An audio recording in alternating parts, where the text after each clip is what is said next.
Nous nous intéresserons ce soir aux tablettes coraniques, autrefois prisées dans la plupart des pays africains dans l'apprentissage du Coran. Cet outil précieux et qui a longtemps servi dans les foyers coraniques tend à disparaître au profit de la technologie, un fait qui ne passe pas inaperçu aux yeux de certains. Le reporter Fatoumata Sissé et Laïcha Koussibi sont allés à leur rencontre suivie. L'enseignement du Coran pour une large propagation de l'islam en Afrique a commencé toujours avec les planchettes en bois appelées tablettes coraniques. Cette tradition ou coutume millénaire tend à disparaître dans les écoles et foyers coraniques, notamment en milieu urbain, au profit de la modernisation. Une situation qui ne laisse pas indifférents ses utilisateurs. On ne doit pas oublier les traditions, c'est très important dans la vie de la société, dans la vie d'une personne qui veut vraiment n'a pas avoir oublié les ancêtres. Je pense bien que pour ne pas avoir tendre à la fermeture totalement des traditions, vraiment il faudrait qu'on revoie un peu derrière.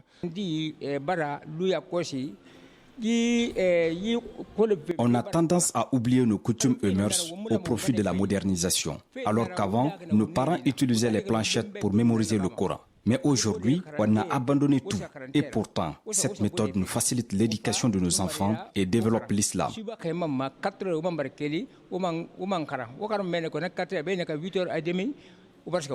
La grande partie des maîtres coraniques utilisent désormais des livres physiques et téléphones divisés en chapitres pour l'apprentissage. Ce changement de méthode brusque n'est pas sans conséquence pour les fabricants et vendeurs de planchettes. Aboubakar Ba fabrique les planchettes depuis 40 ans. Avant, nos parents utilisaient les tablettes coraniques pour la mémorisation du Coran. Mais aujourd'hui, on a oublié nos traditions à cause de la technologie. On ne doit pas abandonner tout ça, car c'est dans ça il y a l'éducation et la culture.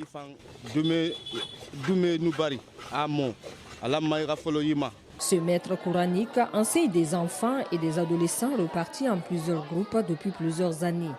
Il estime que ses pairs doivent continuer à perpétuer cette tradition. Je dirais que c'est la facilité, la mondialisation qui a poussé les gens parce que là, ça demande pas beaucoup de travail avec les livres. Culturellement, il nous aide à ne pas oublier notre culture. Chaque pays a ses propres cultures.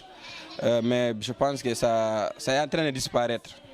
Le prix de ces planchettes varie entre 15, 20 à 30 000 francs guinéens selon la dimension. À part la rareté de la clientèle, ces fabricants ont aussi du mal à se procurer de la matière première, disent-ils. On a du mal à avoir le bois. Parfois, il faut aller dans les villages pour en avoir. Et c'est très cher. Pas de clientèle.